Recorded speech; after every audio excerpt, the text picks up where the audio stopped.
Bonjour tout le monde, support branché, ici c'est Jérôme pour nous se retrouve comme d'hab.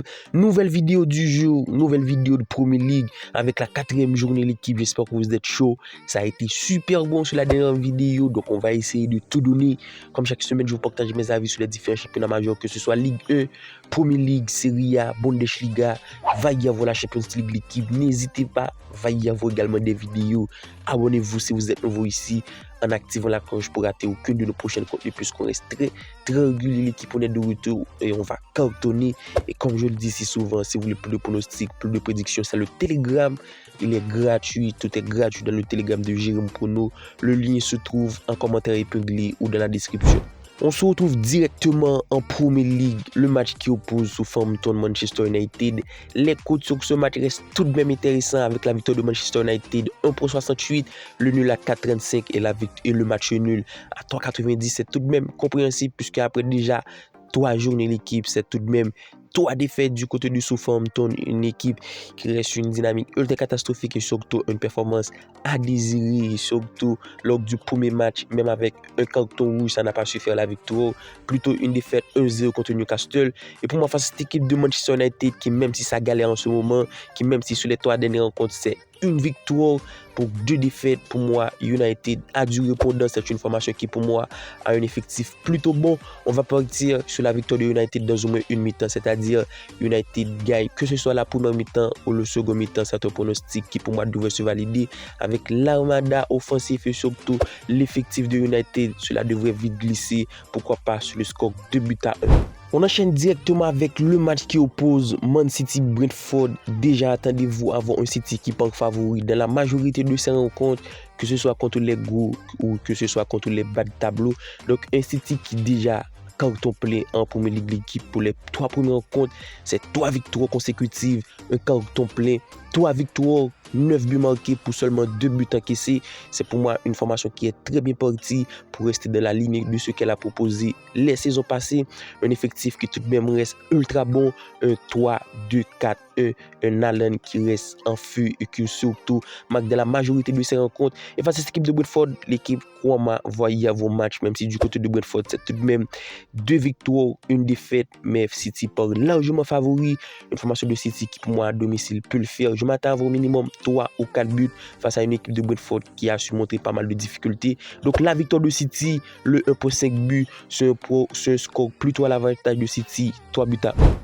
Fulham, West Ham, belle opposition de style entre 2 formations qui proposent un jeu plutôt plaisant et surtout 2 formations qui poussent le début de saison fait tout de même des résultats normaux au classement. West Ham c'est 3 points pris et Fulham 4 points pris sur 9 possibles. Du côté de Fulham, ça a été prendre une victoire, ça a été prendre un match nul, un but partout contre Ipswich, tout de même une victoire 2 buts à 1 contre Leicester et une défaite 1-0 contre Manchester United, une équipe de Fulham qui montre tout de même de très bonnes choses malgré la perte de certains joueurs. C'est tout de même une formation qui reste dans la lignée de ce qu'elle a proposé la saison passée et face à cette équipe de West Ham qui pour moi montre pas mal de difficultés, seulement une victoire, 2 buts à 0 contre Crystal Palace. Ça a été plutôt compliqué et surtout ça a été plutôt compliqué dans le jeu vu l'état de forme, surtout la belle composition d'équipe de cette équipe de West Ham avec de très bons joueurs à la personne de Paqueta, Kudus et surtout Bowen, des joueurs qui restent tout de même dans la lignée de ce qu'elle a proposé la saison passée.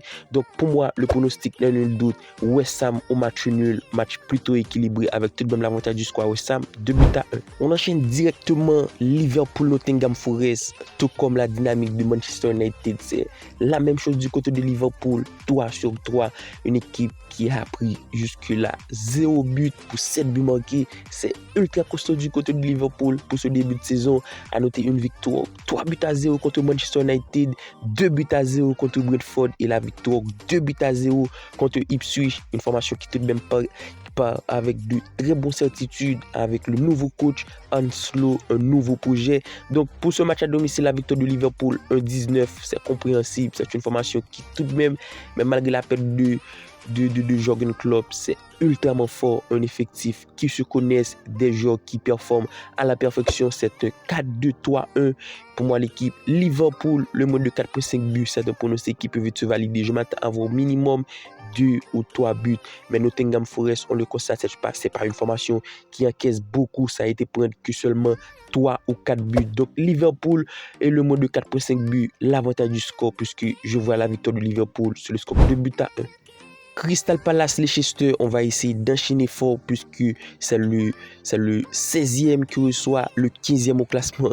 Deux formations qui sur les 3 dernières rencontres, c'est tout de même 2 défaites, un match nul, 2 formations qui ont pris que seulement 1 point sur 9. Alors Crystal Palace par largement favori à domicile, une cote à 1.58, le nul à 4 et la victoire de Leicester à 5-10. C'est tout de même compréhensible du côté de Crystal Palace, c'est tout de même une formation qui performe, mais malgré la perte de certains joueurs d'Olissi, des joueurs cadres et surtout un effectif qui s'affaiblit, on le constate dans le jeu, en fond de jeu. Crystal Palace reste tout de même intéressant avec un 3-4-2-1 et surtout la présence de Izzy, Kamada, Mateta en point de l'attaque qui devait faire mal avec les pertes de lycée. Et face à cette équipe de Leicester, on le constate, le BTTS, c'est un pronostic qui passe, on le constate, ça a été faire des BTTS sur les 3 dernières rencontres. Et pour moi, face à une équipe de Crystal Palace qui à domicile peut aussi marquer, je vous mets le but des 2 équipes, un pronostic qui pour moi devrait se valider.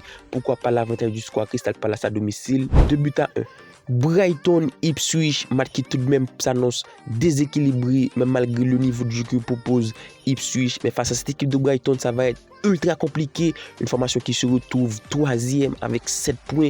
Brighton reste dans la lignée de ce qu'elle a proposé la saison passée. Sur les 3 journées déjà jouées en Premier League, l'équipe, c'est 2 victoires. Une victoire 3-0 contre Everton, 2-1 contre Manchester United et le match nul 1 but partout contre Arsenal. Une équipe de Brighton qui pour moi fait tout de même un très bon niveau de jeu, propose un très bon niveau de jeu. Ça reste ultra cohérent avec un 4-2, le double pivot Baliba, Milner, un 4-2-3-1 et surtout un coach qui fait tout de même de très bons taf dans la personne de Huxler. Alors je m'attends clairement à avoir un très bon parti de Brighton qui montre un niveau stratosphérique et face à cette équipe d'Ipswich qui pour moi c'est plutôt compliqué. Donc la victoire de Brighton, le 1.5 but, puisque du côté d'Ipswich jusque là l'équipe ça a été prendre 7 buts pour seulement 2. Donc Brighton devrait marquer minimum de buts et la victoire, pourquoi pas, sur le score 3-0.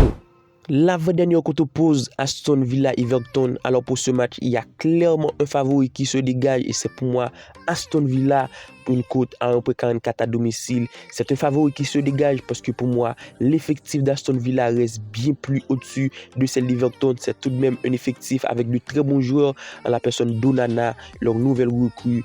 Bailey, même s'il s'est fait déchirer, il s'est blessé lors du dernier match. Donc un 4-4-2 avec Watkins, Rodgers en attaque qui pour moi devrait tout casser. Du côté d'Aston Villa, jusque-là, sur les 3 premières rencontres, l'équipe, c'est tout de même 2 victoires, 1 défaite. Ça a été prendre 6 points pris sur 9 possibles. Et face à cette équipe d'Ipswich, les promus, ça va être ultra compliqué. Ça a été prendre beaucoup de buts. Jusque-là, l'équipe avec 10 buts encaissés pour seulement 2 buts manqués. Alors pour ce match, je m'attends clairement à avoir un but d'Everton. C'est la raison pour laquelle je vous mets le BTTS du côté d'Aston Villa. Mais malgré une très bonne performance, on le constate, ça encaisse, que ce soit contre Leicester, surtout contre West Ham. Donc le BTTS sur le score 2-1, l'avantage du score Aston Villa. Et on termine avec le match qui oppose Bournemouth-Chelsea. Match tout de même déséquilibré, mais dans l'ensemble, c'est un match qui s'annonce disputé. On le voit, les cotes restent ultra élevées. Chelsea à l'extérieur à 1.96, le nul à 3.80 et la victoire de Bournemouth à 3.27. Pour moi, du côté de Chelsea, c'est plutôt compliqué, mais malgré un très bon début de saison, après une victoire, mais c'est seulement 4 points pris sur 9 possibles. Après la victoire 6-2 contre Wolverhampton, c'est une défaite. C'est un match nul, un but partout contre Crystal Palace et surtout la défaite 2-0 contre Man City.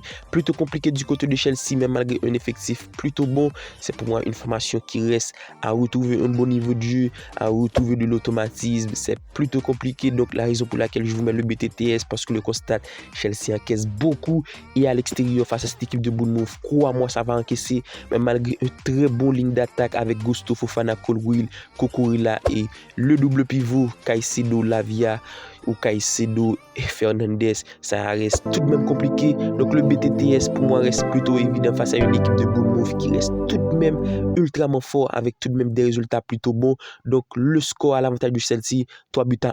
Alors tel a été nos 8 pronostics de Premier League pour cette 4e journée comme d'habitude. Un like d'ici là, on se retrouve pour une nouvelle vidéo. Bye bye.